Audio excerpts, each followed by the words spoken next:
Morning, students. This is Civics, class 7th, chapter 3rd, How the State Government Works. Today we are going to have second class on this chapter. अब तक हमने समझा कि भारत में democratic form of government है और government वो होती है, वो व्यवस्था होती है जिसके द्वारा देश का शासन अच्छे से चलाया जाता है।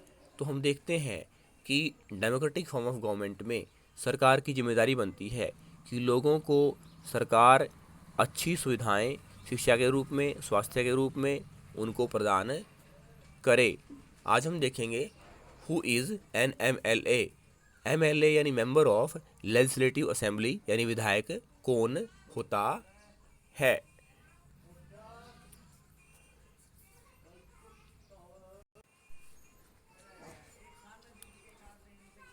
In the above section, you have read about some events in Patalpuram. You may be familiar with some official names such as collector, medical officer, etc. But have you heard of the MLA and the legislative assembly? Do you know that MLA of your area? Can you identify which party he or she belongs to? जैसे कुछ लोग नियुक्त किए जाते हैं, appoint किए जाते हैं सरकार के द्वारा, जैसे कलेक्टर है, मेडिकल ऑफिसर है, जो स्वास्थ्य संबंधी या प्रशासन संबंधी कार्य करते हैं। ऐसे ही एक राज्य के लोग अपने क्षेत्र के एमएलए का चुनाव सार्वभौमिक वयस्क मताधिकार यानी यूनिवर्सल एडल्ट फ्रेंचाइज के आधार पर करते हैं। तो जो एमएलए है वो राज्य की विधानसभा में बैठते हैं। उदाहरण के लिए हरियाणा की जो विधानसभा है चंडीगढ़ में है और इसमें 90 एमएलए हैं। Members of the legislative assembly, MLAs are elected by the people. They then become members of the legislative assembly and also form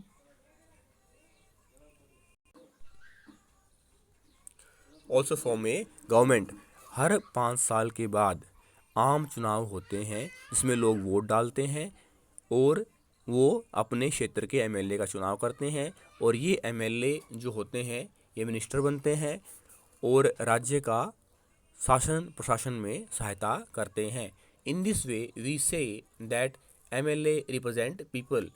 the example below will help us understand this better. इस तरह से हम कह सकते हैं कि जैसे गांव में सरपंच लोगों का रिप्रेजेंटेटिव यानी प्रतिनिधि होता है, ऐसे ही जो एमएलए है वो राज्य के एक क्षेत्र के लोगों का प्रतिनिधि होता है।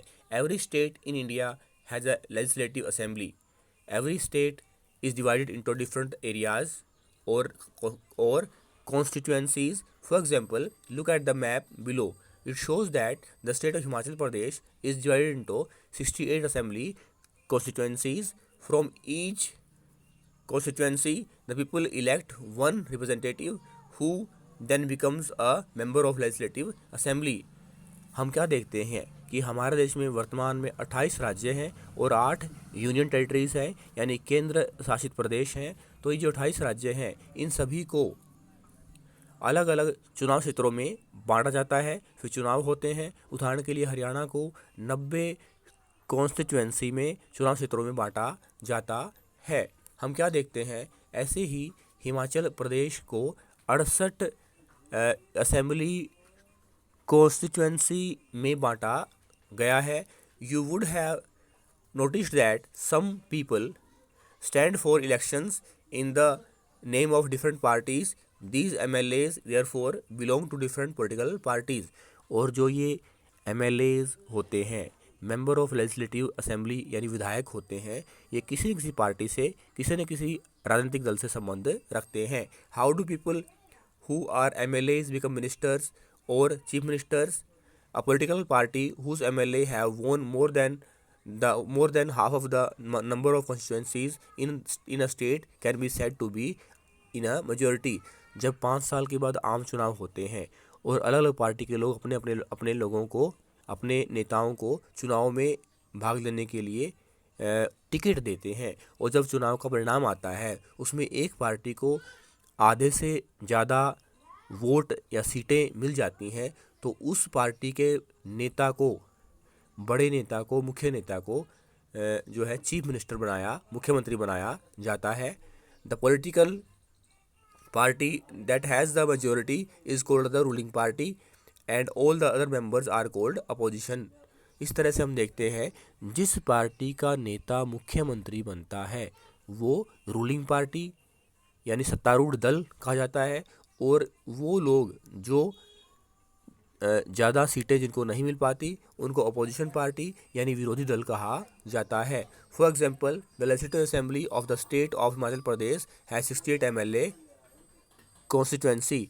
उदाहरण के लिए हम कह सकते हैं कि हिमाचल प्रदेश जिसकी राजधानी हम देखते हैं शिमला है, उसमें 68 MLA चुनाव क्षेत्र होते हैं और 68 MLA को चुना जाता है।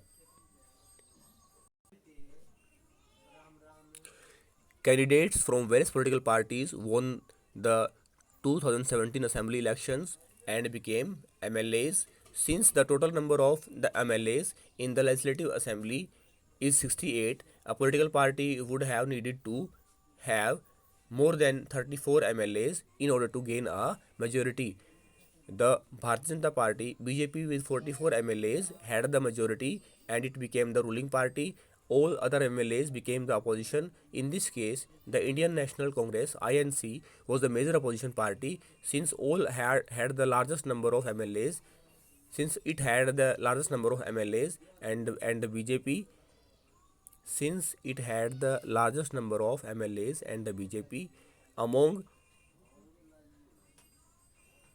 the opposition were other parties, including those who had been elected as independent candidates. इस तरह से हम देखते हैं कि हिमाचल प्रदेश के 2017 के विधानसभा चुनाव में बीजेपी को 68 सीटों में से 44 सीटें मिलती हैं और वो एक सत्तारूढ़ दल बन जाता है। और इसके बाद कांग्रेस जो है दूसरी बड़ी पार्टी होती है और वो एक विरोधी दल का काम करती है। After the elections the MLAs belonging to the ruling party will elect the leader who will become the chief minister. In this case, the BJP MLA choose Sri Jairam Thakur as their leader and became the chief minister.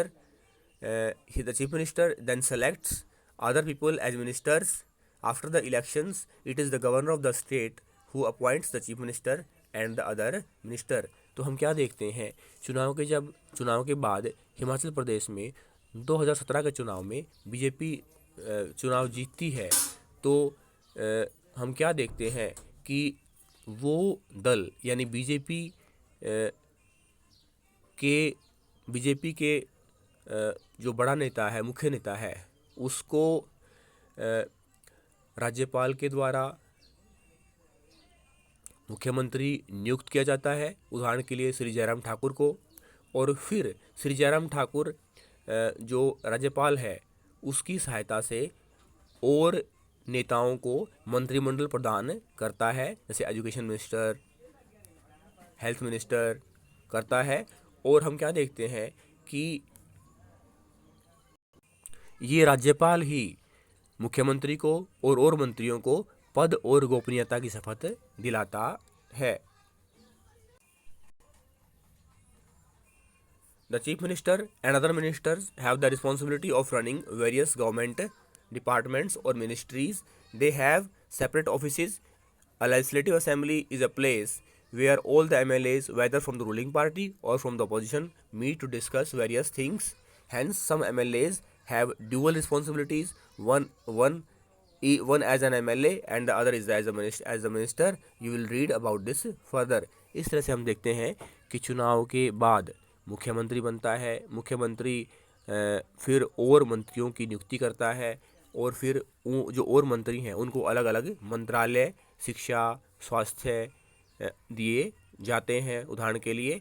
और हम क्या देखते हैं कि जो राज्य की विधानसभा है उसमें सत्तारूढ़ दल के मंत्री या MLA और विरोधी दल के MLA बैठते हैं जो राज्य के भविष्य के संबंध में निर्णय करते हैं, डिस्कशन करते हैं, फैसले लेते हैं।